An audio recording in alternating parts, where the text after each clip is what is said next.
জঙ্গলে এক টুনি তার মা মিনুর সাথে বাস করত। টুনি দেখতে অনেক কালো ছিল, যার জন্য প্রতিনিয়তই টুনি সহ টুনির মাকে লাঞ্ছিত বঞ্চিত হতে হতো। মিনু অন্যের বাড়িতে কাজ করে কোনো রকমে সংসার চালাতো। মা টুনি, তুই তো দিন দিন বড় হয়ে যাচ্ছিস, আর কদিন পর স্কুল পেরিয়ে কলেজে উঠে পড়বি। তখন তো তোকে বিয়ে দিতে হবে রে মা। কিন্তু তোর এই গায়ের রঙের জন্য তো আর কেউ বিয়েও করতে চাইবে না।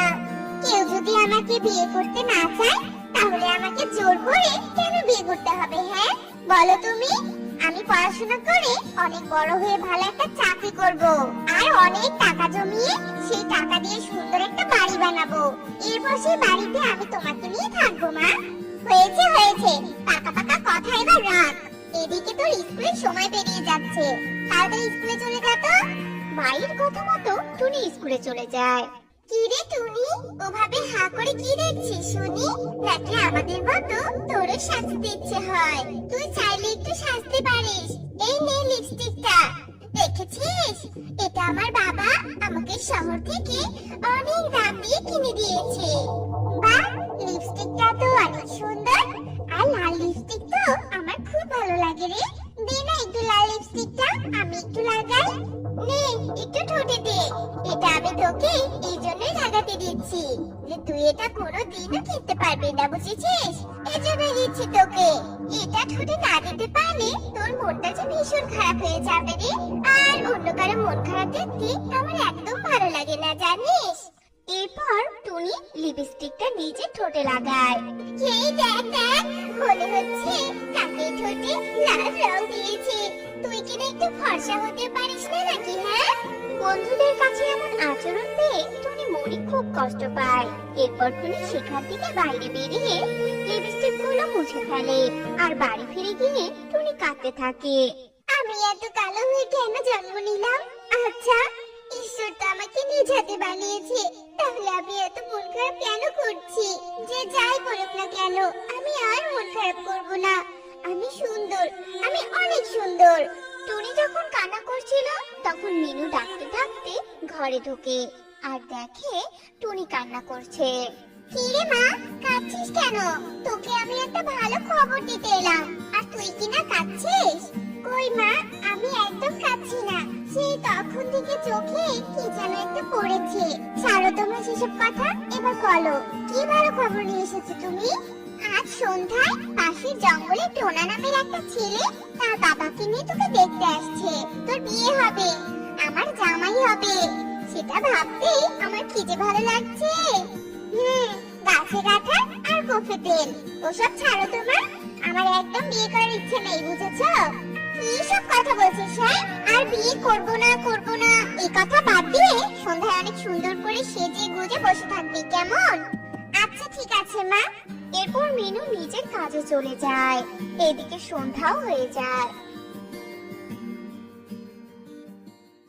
আর ছেলে পক্ষ টোনাও চলে আসে।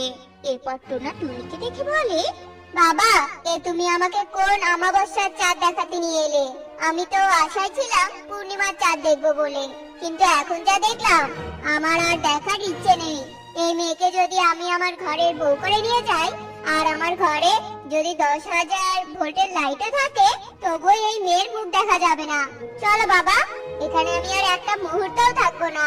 এরপর টোনা তার বাবাকে নিয়ে চলে যায়। টুনি রে, টুনি, কেন তুই এত কালো হয়ে জন্মালি আর আমার গলায় কাটা হয়ে বিঁধে থাকলি বলতো? আমার কাছে তো অনেক টাকা পয়সাও নেই যে তোকে দামি দামি ক্রিম কিনে দিয়ে ফর্সা বানাবো। এত বড় অপমান আমি আর নিতে পারছি না। এই বলে মিনু হার্ট অ্যাটাক করে মাটিতে পড়ে যায়। এ কি মা, তোমার কি হলো? কথা বলো মা। মা, ও মা, কথা বলো মা। এরপর টুনি তার মাকে হাসপাতালে ভর্তি করে। ডাক্তার পরীক্ষা করে টুনিকে বলে মিনুর হার্টের সমস্যা হয়েছে, তার জন্য হার্টের রিং পরাতে হবে। এর জন্য অনেক টাকা লাগবে। টুনি তার মাকে হাসপাতালে রেখে বের হয় টাকার খোঁজে, কিন্তু কোথাও কোনো টাকা পায় না।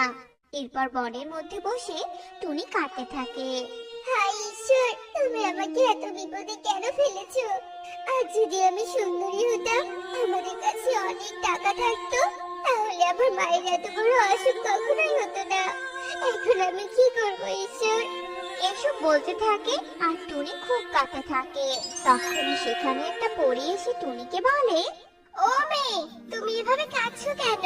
কি হয়েছে তোমার? এরপর টুনি পরীকে সব ঘটনা খুলে বলে। কেঁদো না পাগলি মেয়ে, তোমার জীবনে সব আশা পূর্ণ হবে জানো। কেঁদো না, দাঁড়াও, আমি এক্ষুনি তোমাকে একটা লিপস্টিকের বাগান বানিয়ে দিচ্ছি।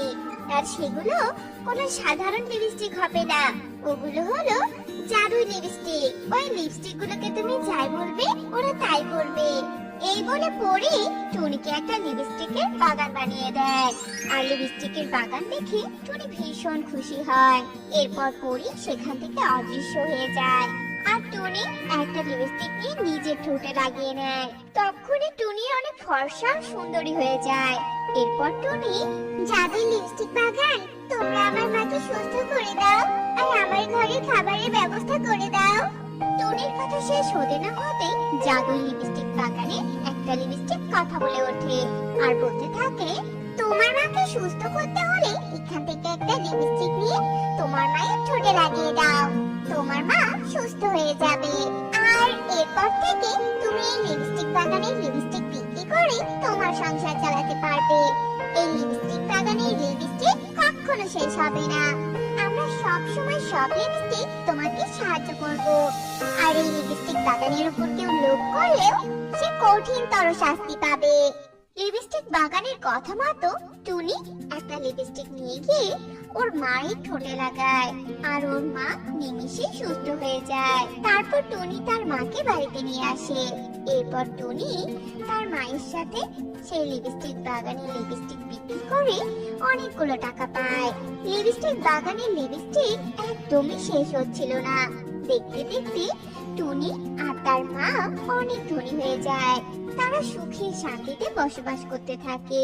কিন্তু এগুলো সব চোখে পড়ে যায় সুখীর। আরে, এই ছোট লোক টুনিটা কি করে এত সম্পদের মালিক হয়ে গেল?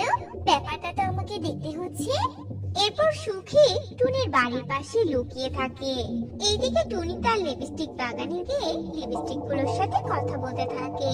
এসব কিছু দেখে সুখী, ও তার মানে টুনি এই লিপস্টিক বাগানের সাহায্যে তাহলে এত বড়লোক হয়ে গিয়েছে। আজ রাতে এই বাগানের সব লিপস্টিক আমি চুরি করে নিয়ে যাব আর আমার বাড়িতে বাগান বানাবো। এরপর আমিও লিপস্টিককে যা বলবো ওরা আমার কথা শুনে তাই করবে। এরপর সুখী বাড়ি ফিরে যায়। এইদিকে রাতও হয়ে আসে। সুখী লিপস্টিক চুরি করার জন্য বাগানে যায়। সুখী বাগানে পা রাখতে তার পুরো শরীর আগুনে জ্বলে পুড়ে ছাই হয়ে যায়। এরপর সকাল হয়।